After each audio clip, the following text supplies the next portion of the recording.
right. So I thought,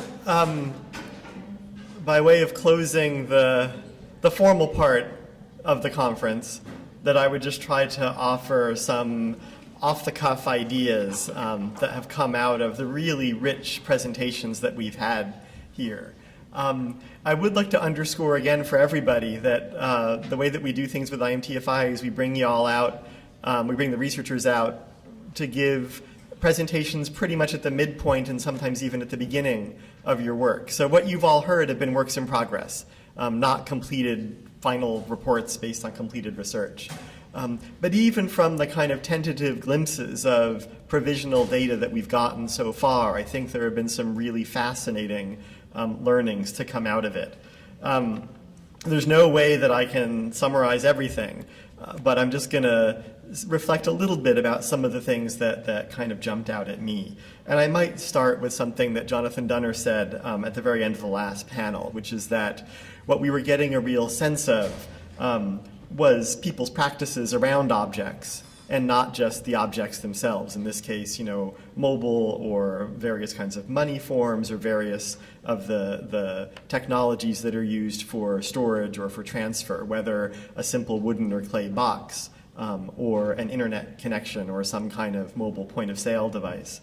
And I want to sort of think about the connection, though, between the practices and the materiality of those objects. Because one thing that came out in this year's conference, I think, quite strongly was the materiality of those objects in relation to embodied practice.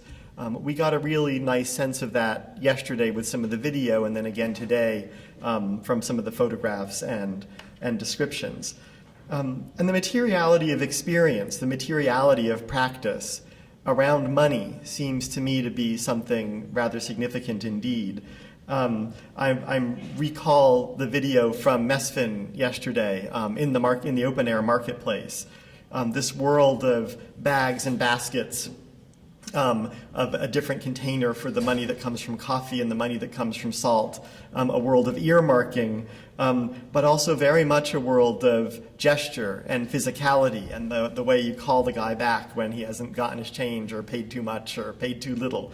And I start to think, how do we think about the materiality of practice in a changing world that many of us are trying to document, of dematerialized money? This came up in a bunch of the talks today. I again recall all of the dynamics of concealment and visibility and display from the comparative work in India and Oaxaca from Magda and Isabel. And you know, just as a little bit of a thought experiment that I've been kind of playing around with for some time now, we tend to think that we have inherited a world strictly of material cash and that we are part of the kind of global generation of people, say, from the 1950s until now that's been witnessing this ever-increasing abstraction or dematerialization. But my little thought experiment is to take you back before the age of coin, before the minting of the first coins in the ancient world, when instead you had in ancient Mesopotamia a world really of documents and of data and of storehouses of wealth that stayed put while the data circulated in the form of, you know, what today we might call letters of credit, but back then were a kind of cuneiform reckoning on clay tablets and things. We have a reproduction of one such tablet of a clay receipt in the exhibit here in UC Irvine's library that we're going to take you to tomorrow morning as the start of tomorrow morning's closed session for the researchers. And that ancient world was also a world of a kind of dematerialized money and, I think, a world of big data. And another thing that's come out today and yesterday as well was the way that some of these new technologies for value transfer and storage are really opening up a world of data that I think we experience as new, when in fact we might want to reflect on whatever lessons we can learn from not the old, not the really old, but the super duper really old.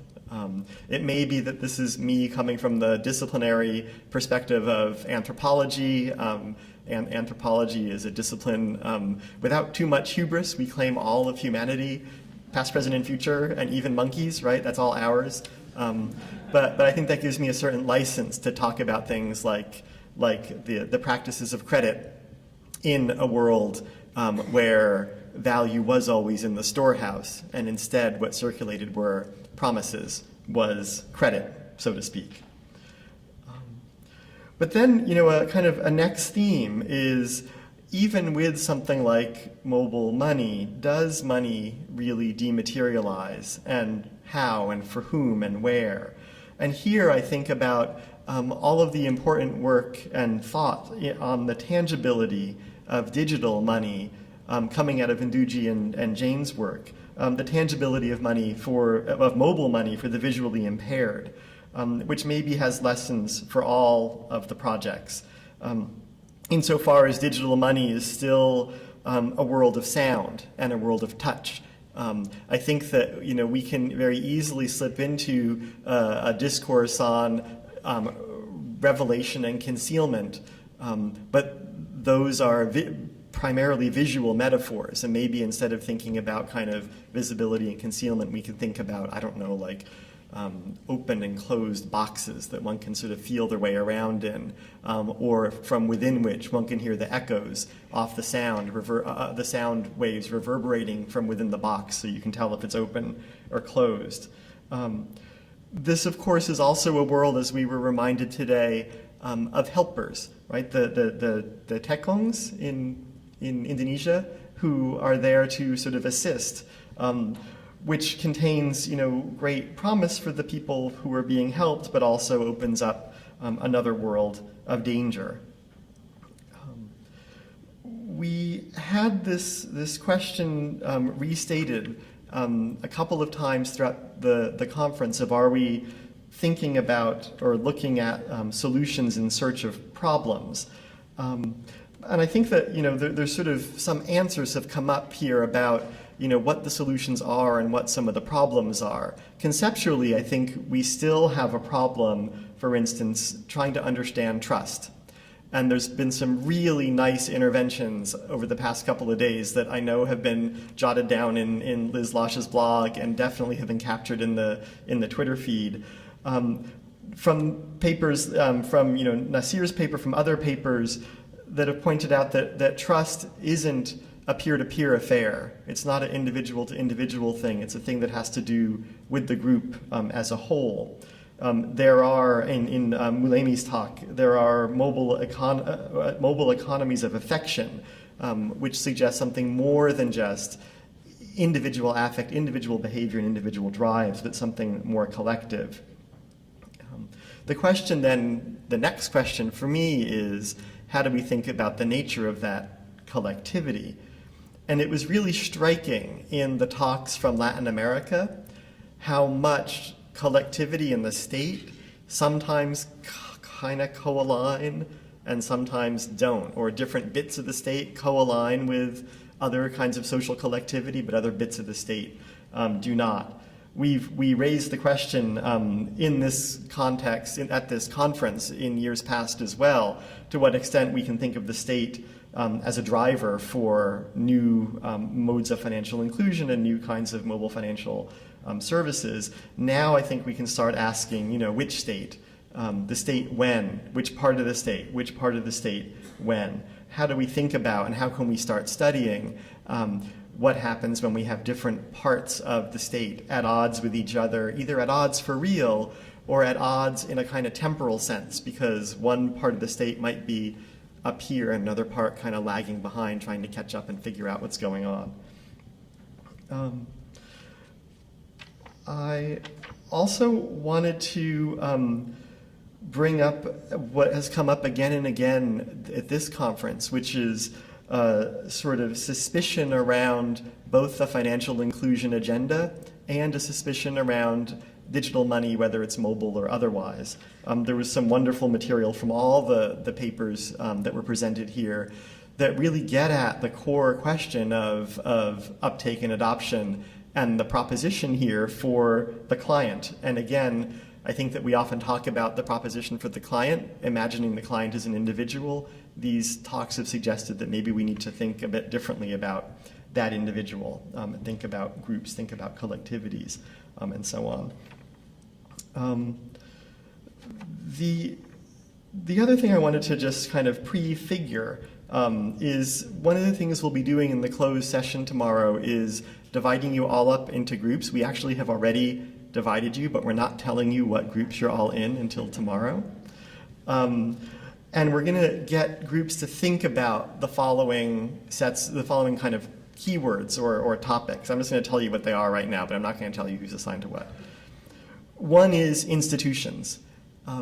And these institutions can be formal or informal or some weird blurring of the two, as we saw in the talk from Columbia. They might challenge notions of public and private as we've heretofore understood them. They might be institutions that aren't even institutions at all until you start sort of saying, well, what if we treated this as an institution? Where would we go then? So institutions. The other is architectures. And we've talked a bit about architecture, infrastructure, and platform. But I think we really want to push that along, because some of the new stuff that we saw here this year compared to years past is some really effective ways in which different architectures or infrastructures have been overlain on top of one another or articulated to each other to get new kinds of things to happen. So we want to think about architectures. We're going to be talking about, we want to see if we can hit square on this question of in and exclusion. And to think about the virtues of both of these, because we also heard in some of the talks this time around, some of the resistance to adoption of mobile money precisely had to do with a resistance to being either financially included or to being included in other ways and wanting to carve out zones of secrecy for a person or for a collectivity. We are going to talk some about mobility, and that came up in a number of the papers in kind of the general way about both the movement of money and the movement of people, say in the remittance papers or some of the papers that are about rural-urban migration, and the Philippines case stands out in some respect here as well. But we want to think about mobility a bit more broadly too. Mobility in terms of one's understanding of the life course, say, or mobility in terms of how one understands and experiences the flow of time. Because we've all had the experience where sometimes time goes really slowly and other times it's over just like that. In contexts that can now be newly facilitated by some of these instantaneous mobile technologies, the time frame changes. And so too does the space frame. So mobility is another theme. And then finally, we want to try to tie together this question of the proposition of financial inclusion and mobile money and other kinds of technologically enabled means of delivering financial services, the proposition with the prospects.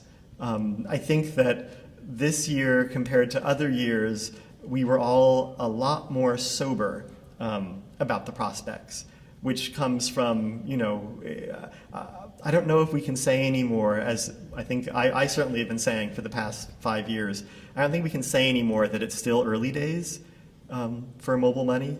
I think we can now say, well, it's the days, it's the, what do you call it, what's after the early days, not the late days, but we're like in it now.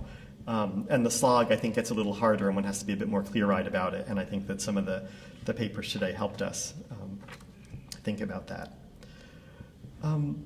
The final panel really raised for me too, and this came up in some other panels as well, raised for me too, finally, this question of whether with biometric identification, with mobile money, with any kind of digital platform, are certain questions getting unasked in the name of a kind of technical fix to a problem. And again, we still don't know what the problem is. So, Kevin stated that, we had this sort of issue of people trying to create a technical fix.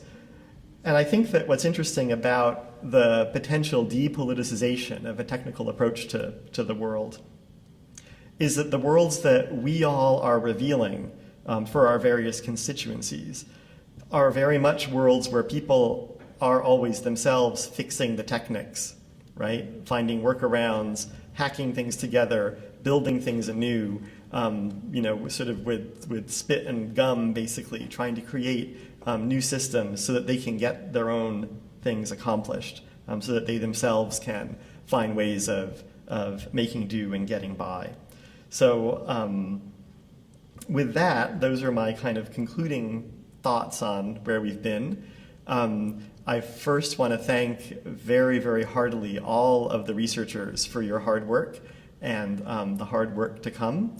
I thought that this was just phenomenal, and I'm really, really just deeply appreciative of everything that you've done here. And I mean, for me, it's like being a kid in a candy store, right? I'm an anthropologist who studies money and technology and change, and you're all doing the same thing, which is kind of great. So I can watch and like learn from all you. So thank you very much. I also, Liz had to go, but she's not back right now. I want to just formally acknowledge Liz Loesch again for blogging this event. And also I want to call out the graduate students in the back, Taylor and Beth, for all of their help along the way.